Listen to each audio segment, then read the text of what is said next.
രാഹുൽ മാങ്കൂട്ടം എന്ന വ്യക്തി അവൻ ഇനി എവിടെയാണോ മത്സരിക്കുന്നത് അവനെതിരെ എന്തൊക്കെ ചെയ്യാൻ പറ്റും അതൊക്കെ ഇനിയും ഞാൻ ചെയ്തുകൊണ്ടേയിരിക്കും. 2020 മറ്റോ അല്ലേ ഈ കർഷക സമരവുമായി ബന്ധപ്പെട്ട് സംഭവം അവർ പറയുന്നത്. ആ ആളെ 2024 എന്തിനാ മാക്ബത്ത് പബ്ലിക്കേഷൻസിന്റെ പുസ്തക പ്രകാശനത്തിന് വേണ്ടി ക്ഷണിക്കുന്നത്? വീട്ടില് ഭർത്താവുണ്ട്, കുഞ്ഞുണ്ട്. അതേ ഷഹനാസ് മേഴ്സി കോളേജിൽ മറ്റൊരാളുമായി പ്രണയത്തിലാവുന്നു. അവിടെ കല്യാണ വാദ്യഘോഷങ്ങൾ, ഇവിടെ പാലുകാച്ചൽ കല്യാണം. രാഹുൽ മാങ്കൂട്ടത്തിനെതിരെ പ്രസ് മീറ്റ് വിളിച്ച ഷഹനാസിന്റെ വാദങ്ങളിൽ കഴമ്പുണ്ടോ? ഷഹനാസിന് IAS ലഭിച്ചതുമായി ബന്ധപ്പെട്ട് ഒരു പോസ്റ്റും വൈറലായി നമ്മുടെ സാമൂഹ്യ മാധ്യമങ്ങളിൽ കടന്ന് കറങ്ങുന്നുണ്ട്. നിങ്ങളിപ്പോ കണ്ടുകൊണ്ടിരിക്കുന്ന ആ ഒരു ഫോട്ടോ ഉണ്ടല്ലോ, ആ ഫോട്ടോ എന്ന് പറയുന്നത് 2024-ലെയാണ്. അവമാനിക്കരുത്, ഞാൻ നല്ലൊരു കുടുംബത്തിൽ പറഞ്ഞവനാണ്. പ്രചരണം ഇങ്ങനെ ചൂട് പിടിച്ചുകൊണ്ടിരിക്കുന്ന നേരത്ത് UDFന്റെ പ്രചരണ കമ്മിറ്റി ഓഫീസിൽ, ഇലക്ഷൻ കമ്മിറ്റി ഓഫീസിലേക്ക് ഷഹനാസ് കയറി വരുന്നു. ആ ഷഹനാസ് കയറി വന്നിട്ട് അന്വേഷിക്കുന്നത് രാഹുൽ മാങ്കൂട്ടത്തിനെയാണ്. അത് എപ്പോഴാണ്? 2024-ലാണ്. എനിക്കൊന്നും ഓർമ്മ വരുന്നില്ല ഈശ്വര. ഷഹനാസിനെ ഹോട്ടൽ മുറിയിലേക്ക് രാഹുൽ മാങ്കൂട്ടം വിളിക്കുന്നത് രാഹുൽ കോഴിയാണെന്ന് ഷഹനാസിന് മനസ്സിലാവുന്നത് എപ്പോഴാണ്? 2020-ലാണ്. 2024, 2020 മുൻപല്ലാലോ. 2020 കഴിഞ്ഞിട്ടാണല്ലോ 2024. ആ 2024-ലാണ് ഷഹനാസ് നിലമ്പൂരിലെ തെരഞ്ഞെടുപ്പ് കമ്മിറ്റി ഓഫീസിൽ രാഹുൽ മാങ്കൂട്ടത്തിനെ അന്വേഷിച്ച് വരുന്നത്. ഉറക്കം വരുന്നു. ആ രാഹുൽ മാങ്കൂട്ടത്തിനെ കാണുന്നു. ഈ പെടക്കോഴി പൂവൻകോഴിയെ വെല്ലുന്ന രീതിയിൽ അവിടെ നിന്ന് പെടക്കോഴി രാഹുൽ മാങ്കൂട്ടത്തുമായി സംഭാഷണം നടത്തുന്നു. അത് തമാശ. മോനേതാ? കൊഞ്ചുന്നു, തമാശകൾ പറയുന്നു. ഇതൊക്കെ ഞാൻ പറയുമ്പോൾ നിങ്ങൾ ചോദിക്കും, നിന്റെ കയ്യിൽ തെളിവുണ്ടോ? എൻ്റെ കയ്യിൽ CCTV ദൃശ്യങ്ങളുണ്ട്. Flash back. ഷഹനാസ് പറയുന്നത് കർഷക സമരത്തിന്റെ സമയത്ത് ഞാൻ ഷഹനാസിനോട് മിസ്ബിഹേവ് ചെയ്തു, ഡൽഹിയിലേക്ക് ക്ഷണിച്ചു. ഷഹനാസ് ചുട്ട മറുപടിയും പറഞ്ഞു എന്നാണ് ഷഹനാസിന്റെ ആരോപണം. ഷഹനാസ് ആ മറുപടി പറഞ്ഞതൊന്ന് പുറം ലോകത്തേക്ക് വിടട്ടെ. അപ്പൊ ഞാൻ വിടുമ്പോഴല്ലേ ഉള്ളൂ ഇപ്പൊ അങ്ങ് അടക്കമുള്ള ആളുകൾ വെല്ലുവിളിയാണെന്ന് പറയുന്നത്. ഞാൻ പറയട്ടെ, എന്നാ താങ്കൾ എടുത്ത് പരിശോധിക്കൂ. ഞാൻ തയ്യാറാണെന്നേ. അതിൽ കൂടുതൽ ഞാൻ എങ്ങനെ ക്ലാരിറ്റി വരുത്തണ്ടേ? ഇപ്പൊ എന്തായി? ഞാൻ എന്നേ പറഞ്ഞില്ലേ ഇതൊക്കെ പറ്റിപ്പാണം. ഇനിയിപ്പോൾ ഞാൻ ചാറ്റ് പുറത്തു വിടുമെന്ന് പറഞ്ഞു കഴിഞ്ഞാൽ താങ്കൾ പറയും, ഞാൻ കാണിക്കാമെന്ന് പറഞ്ഞു കഴിഞ്ഞാൽ താങ്കൾ പറയും ഞാൻ ഭീഷണിപ്പെടുത്തുന്നതാണ്. വേണ്ട, ഷഹനാസ് തന്നെ കാണിക്കട്ടെ. പാലക്കാട് തെരഞ്ഞെടുപ്പ് നടക്കുന്നതിന് ജൂലൈ മാസം, തെരഞ്ഞെടുപ്പ് പ്രഖ്യാപിക്കപ്പെട്ടിട്ട് പോലില്ല, ജൂലൈ മാസം ഇങ്ങോട്ട് നീ പാലക്കാട് മത്സരിക്കുന്നുണ്ടോ എന്ന് ചോദിച്ച് നീ മത്സരിക്കണം എന്ന് എന്നോട് ഇങ്ങോട്ട് പറഞ്ഞ എൻ്റെ സുഹൃത്താണ്. ഷഹനാസ് എന്നെ ദുബായിലേക്ക് ക്ഷണിച്ചിട്ടുണ്ട്. ഇതൊക്കെ പോട്ടെ, ഞാൻ പൂർത്തീകരിക്കട്ടെ. അത് തന്നെയാണ് പറയുന്നത്. ഷഹനാസ് എന്നെ ദുബായിലേക്ക് വിളിക്കുന്നത് മാക്ബത്ത് പബ്ലിക്കേഷൻസ് എന്ന് പറയുന്ന ഷഹനാസിന് കൂടി പങ്കാളിത്തമുള്ള ഒരു സ്ഥാപനം. ആ സ്ഥാപനത്തിന്റെ ബുക്ക് പബ്ലിഷിംഗിലാണ്. എന്റെ ചോദ്യം, 2020 മറ്റോ അല്ലേ ഈ കർഷക സമരവുമായി ബന്ധപ്പെട്ട് സംഭവം അവർ പറയുന്നത്. ആ ആളെ 2024 എന്തിനാ മാക്ബത്ത് പബ്ലിക്കേഷൻസിന്റെ പുസ്തക പ്രകാശനത്തിന് വേണ്ടി ക്ഷണിക്കുന്നത്?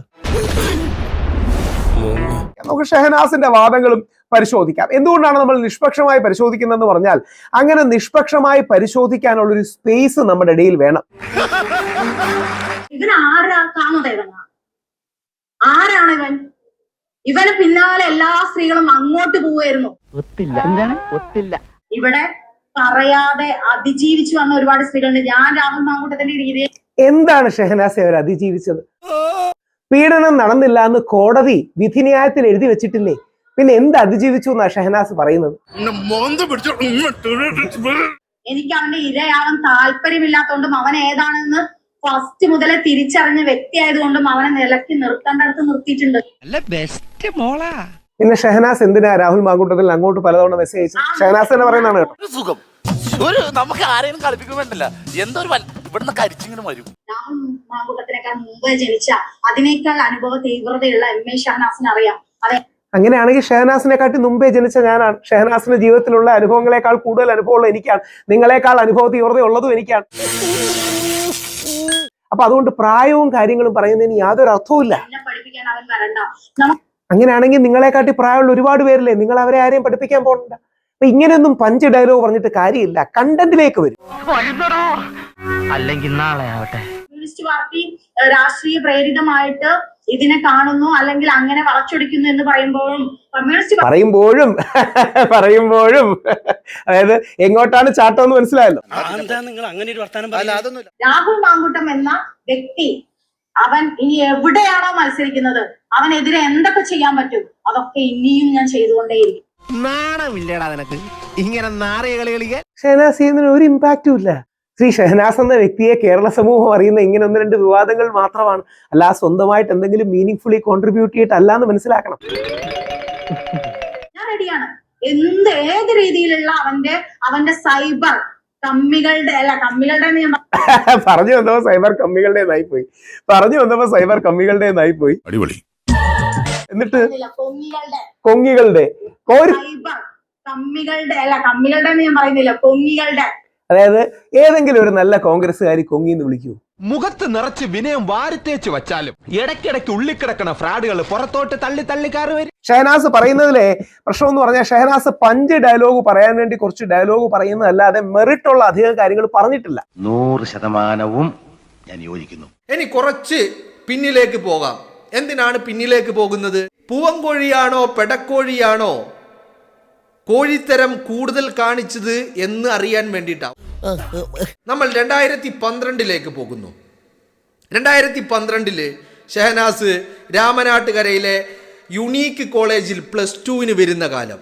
+2 ഷഹനാസ് യുണീക്ക് കോളേജിൽ വരുമ്പോൾ ഷഹനാസ് വിവാഹിതയാണ്. ഷഹനാസിന് ഒരു കുഞ്ഞുണ്ട്. അത് കഴിഞ്ഞ് ഷഹനാസ് മേഴ്സി കോളേജിലേക്ക് ഡിഗ്രി പഠിക്കാൻ പോകുന്നു. മേഴ്സി കോളേജിൽ ഒരു പ്രോഗ്രാമിന് പോയിട്ട് ആ കുഞ്ഞിനെ അവിടെ ഇൻട്രൊഡ്യൂസ് ചെയ്യുന്നത് ഇത്താത്തയുടെ കുഞ്ഞ് എന്ന് പറഞ്ഞാൽ ചേച്ചിയുടെ കുഞ്ഞ് എന്ന് പറഞ്ഞുകൊണ്ടാണ്. ജീവിതം മുഴുവൻ മാറി മാറി വേഷം കെട്ടി കളിക്കുന്ന ഒരു പെരുങ്കള്ളി. ഇവിടെയൊന്നുമല്ല കോഴിത്തരമുള്ളത്. +2 പഠിക്കുന്ന ഷഹനാസ് വിവാഹിതയായിരുന്നു, അതുപോലെ കുഞ്ഞുമുണ്ടായിരുന്നു. മനസ്സിലാക്കണം നിങ്ങൾ. മേഴ്സി കോളേജിൽ എന്ന് പറഞ്ഞാൽ വിവാഹിതയാണ്, കുഞ്ഞുണ്ട്.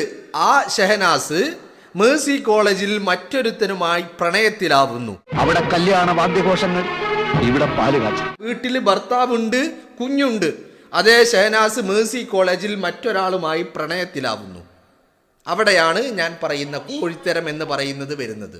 എന്തോന്നടാ ഇതൊക്കെ കാണക്കേട്. ഒരവസരത്തിൽ കാമുകൻ ഇത് കാര്യങ്ങൾ മനസ്സിലാക്കുന്നു. കാമുകൻ പതിയെ തടി തകച്ചിലാക്കി.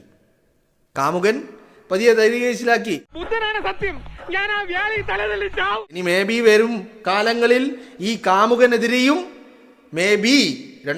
മേഴ്സി കോളേജിൽ പഠിക്കുന്ന കാലത്ത് തന്നോട് കോഴിത്തരം കാണിച്ചു എന്നുള്ള പരാതികളോ ആരോപണങ്ങളോ ദുബൈയിൽ നിന്നോ ഷാർജയിൽ നിന്നോ വാർത്താ സമ്മേളനം നടത്തി നിങ്ങൾക്ക് കേൾക്കാൻ കഴിയും. അപ്പോൾ ആരാണ് കോഴി എന്നുള്ളത് ജനം തീരുമാനിക്കട്ടെ, പ്രേക്ഷകർ തീരുമാനിക്കട്ടെ എന്ന് കരുതിയിട്ടാണ്. കിട്ടേണ്ടത് കിട്ടിക്കഴിഞ്ഞാൽ തോന്നേണ്ടത് തോന്നാൻ ഇത്തിരി സമയം നല്ലതാ.